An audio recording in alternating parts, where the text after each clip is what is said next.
செம்ம டேஸ்ட்டாக இருக்கும். நான் எடுத்த மாதிரியே நீங்களும் அதே அளவு நீங்களும் எடுத்து செஞ்சு சாப்பிட்டு பாருங்க. கேரளா கடலைக்கறி அவ்வளோ டேஸ்ட்டாக இருக்கும். நீங்களும் இதே மாதிரி ட்ரை பண்ணுங்க. அனைவருக்கும் வணக்கம்.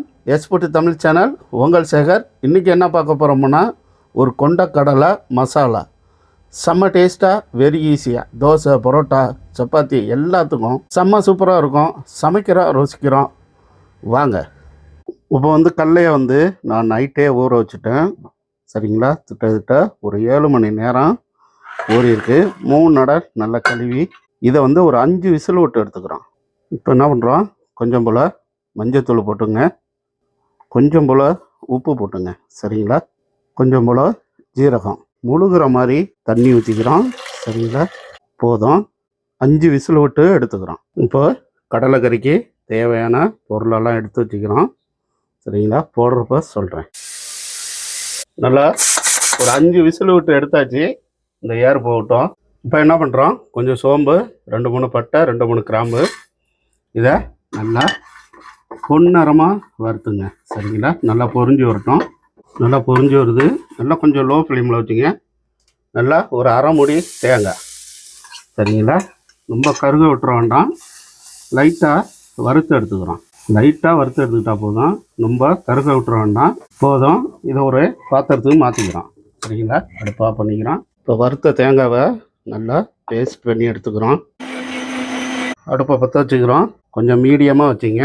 இப்போ என்ன பண்ணுறோம், தேங்காய் ஊற்றிக்கிறீங்க. சரிங்களா? போதும். இப்போ என்ன பண்ணுறோம், 1 டீஸ்பூனு கடுகு போட்டுங்க. நல்லா கடுகு பொரிஞ்சு வரட்டும். 3 காஞ்ச மிளகா. இப்போ என்ன பண்ணுறோம், 3 பச்சை மிளகா, கருவேப்பிலை ஒரு கட்டு, 3 மீடியம் சைஸ் வெங்காயம் வெட்டி வச்சுக்கிறேன். இதோட சேர்த்துங்க. நல்லா வெங்காயம் கலர் மாறட்டும். நல்லா வெங்காயம் சில்வர் கலர் வரணும். இடித்து வச்ச பூண்டு, இஞ்சி. சரிங்களா? ஒரு 7 பல்லு பூண்டு, ஒரு துண்டு இஞ்சி. இதை நல்லா இடித்து வச்சிங்க. நல்லா இந்த வெங்காயத்தோடைய நல்லா அந்த இஞ்சி பூண்டு சுமல் போகட்டும். இது தேங்காயில் செய்யணும். சரிங்களா? தேங்காயில் செஞ்சால் தான் கரெக்டாக நம்ம அந்த டேஸ்ட்டை எடுக்க முடியும்.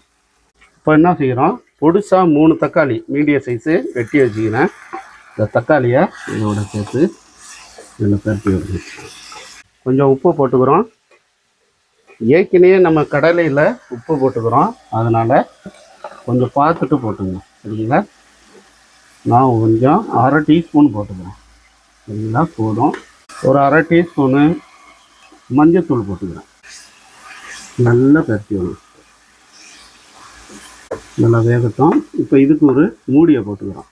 ஒரு 5 நிமிஷம் அப்படியே இருக்கட்டும். மூடியை போட்டுங்க. இப்போ 5 நிமிஷம் ஆகிட்டு நல்லா தக்காளி வெந்து வந்துடுச்சு. நல்லா மசிச்சு விட்டுங்க. இந்த தக்காளியெல்லாம் வெந்து நல்லா கொலன்னு வரணும். சரிங்களா? இப்போ மல்லித்தூள் நல்லா 1.5 ஸ்பூன் போட்டுங்க. மிளகாத்தூள் 1 டீஸ்பூன் போட்டுங்க. சரிங்களா? போதும். கரம் மசாலா அரை டீஸ்பூன் போட்டுங்க. சரிங்களா? நல்லா இந்த மசாலாவோட நல்லா பரட்டி விடுங்க. சரிங்களா? நல்லா கிரேவி நல்லா மசிஞ்சு வந்துடுச்சு. இந்த அளவுக்கு இருக்கணும் கிரேவி. இப்போ கடலையை நம்ம 5 விசில் விட்டு எடுத்து வச்சுக்கணும். இந்த தண்ணியோட இதோட சேர்த்துங்க. கடலையை நல்லா பிரட்டி விடுங்க. நல்லா கொதிச்சு வரட்டும். ஒரு மூடியை போடுறோம். நல்லா வேகட்டும்.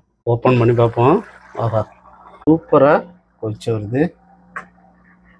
நல்லா இந்த மசாலா வாசனையெல்லாம் போகட்டும். நல்லா கொதிக்கட்டும். சரிங்களா? சூப்பராக வெந்து வருது கடலை.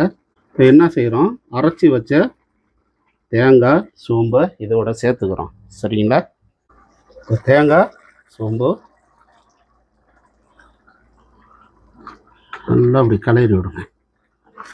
சரிங்களா? அவ்வளோதாங்க. இது ஊத்தையும்னா நல்லா ஒரு மணமாக இருக்குங்க. சரிங்களா? இந்த ஜாரையும் லைட்டாக கழுவி இதோடைய ஊற்றிங்க. அவ்வளோதான். நல்லா கொதிச்சு நல்லா கொதிச்சு வரட்டும். சரிங்களா? சூப்பராக கடலை அருமையாக வந்துடுச்சு. சரிங்களா? இப்போ என்ன பண்ணுறோம், அவ்வளோதான். இப்போ அடுப்பை ஆஃப் பண்ணிக்கிறேன். சரிங்களா? இது மேலே இப்போ மல்லித்தலை கொஞ்சம் போட்டுக்கிறோம். கொஞ்சம் போல் மல்லித்தலை போட்டு அப்படியே பிரட்டி விடுங்க. சரிங்களா? அவ்வளோதாங்க, கடலைக்கறி ரெடி ஆகிடுச்சு. கேரளாவில் அவ்வளோ ஒரு ஃபேமஸ்ஸு. அப்பம், புட்டு, இட்லி, தோசை, பரோட்டா எல்லாத்துக்கும் வச்சு இந்த கடலைக்கறியை சாப்பிடலாம். அவ்வளோ டேஸ்ட்டாக இருக்கும். நான் செஞ்ச மாதிரியே நீங்கள் ஒரு நடை ட்ரை பண்ணி பாருங்கள். டேஸ்ட்டு வேறு லெவலாக இருக்குங்க. நான் இப்போ ஒரு பாத்திரத்துக்கு தான் மாற்றி கடலைக்கறியை காட்டுறேன். நீங்களும் இதே மாதிரி வச்சு செஞ்சு சாப்பிட்டு பாருங்கள். செம்ம டேஸ்ட்டாக இருக்கும். நான் எடுத்த மாதிரியே நீங்களும் அதே அளவு நீங்களும் எடுத்து செஞ்சு சாப்பிட்டு பாருங்கள். கேரளா கடலைக்கறி அவ்வளோ டேஸ்ட்டாக இருக்கும். நீங்களும் இதே மாதிரி ட்ரை பண்ணுங்கள். இதே மாதிரி நீங்களும் இந்த கொண்ட கடலையை மசாலாவை செஞ்சு சாப்பிட்டு பாருங்கள். டேஸ்ட்டு வேறு லெவலாக இருக்குங்க. எஸ் ஃபுட் சேனலுக்கு சப்ஸ்கிரைப் பண்ணுங்கள், லைக் பண்ணுங்கள், கமெண்ட் பண்ணுங்கள். ஓகே பாய், உங்கள் சேகர்.